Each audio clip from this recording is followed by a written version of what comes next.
नमस्कार विद्यार्थी मित्रांनो, आज आपण प्रॅक्टिस सेट 40 मधील तिसरा प्रश्न सोडूया। यापूर्वीचे दोन्ही प्रश्न आपण वेगवेगळ्या दोन व्हिडिओमध्ये पाहिलेले आहेत। आज आपला तिसरा प्रश्न प्रथम वाचन करून घेऊया। Shrikant deposited 85,000 rupees for 2.5 years at 7 PCPA in a saving bank account. What is the total interest he received at the end of the period? हा प्रश्न जशास तसा मी पेजेसवर लिहून घेतलेला आहे। आपण सोडवूया तो आता। या प्रश्नामध्ये आपल्याला दिलेली माहिती काय होती? गिवन डाटा दिला होता, पी ची व्हॅल्यू दिली होती 85,000 आणि आर दिला आहे 7 PCPA आणि याच्यात टाइम पण दिलेला आहे, कालावधी हा 2.5 years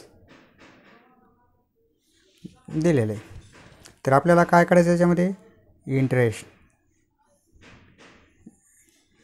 interest I equal to किती ही व्हॅल्यू काढायची आपल्याला। वी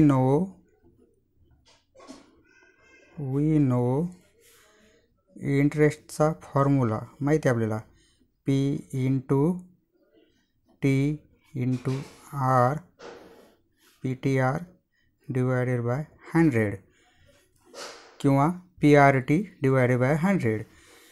किमती टाकून घेऊया। P ची व्हॅल्यू आपली 85,000 गुणिले T ची 2.5 into R 7 divided by 100। Calculation करूया।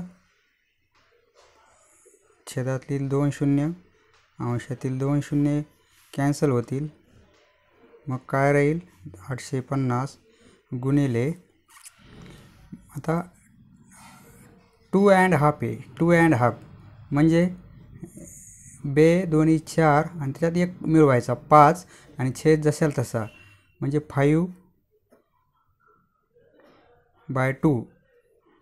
2.5 म्हणजे किती? 5/2 म्हणजे किती?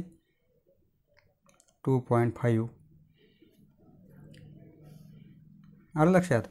याचा आणि याचा गुणाकार 2 गुणिले 2 4 आणि त्याच्यामध्ये हे ॲड 1 प्लस होणार। 2.5 म्हणजे अडीच म्हणजे 5ची अर्धी म्हणजे 5/2 आणि गुणिले 7 बरोबर आहे। आता 2 न काटाकाटी करू आपण। बे 1 बे 4 8 बे 2 4 आणि बे 5 10 425 गुणिले 5 गुणिले 7 7 गुणिले 5 म्हणजे 35। हे जर आपण सोडवलं 425 गुणिले 35 करून घेऊया गुणाकार।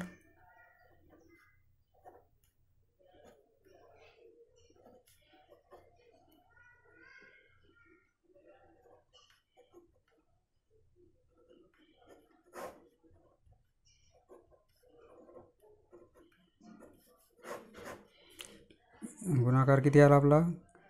14,875। ही काय झाली आपली आयची व्हॅल्यू म्हणजे इंटरेस्ट मिळाला आपल्याला। Hence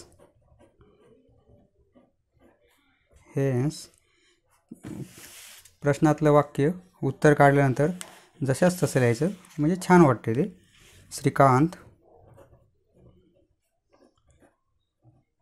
Shrikant will receive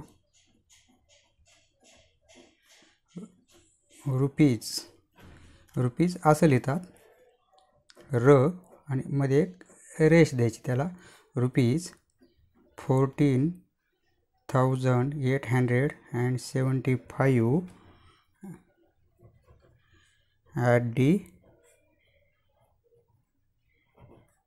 end of the period. समजले मित्रांनो? धन्यवाद. पुढचा प्रश्न आपण पुढच्या व्हिडिओमध्ये पाहू. त्यासाठी चॅनलला सबस्क्राईब करा, म्हणजे व्हिडिओ पब्लिश झाला की लगेच तुम्हाला नोटिफिकेशन प्राप्त होईल.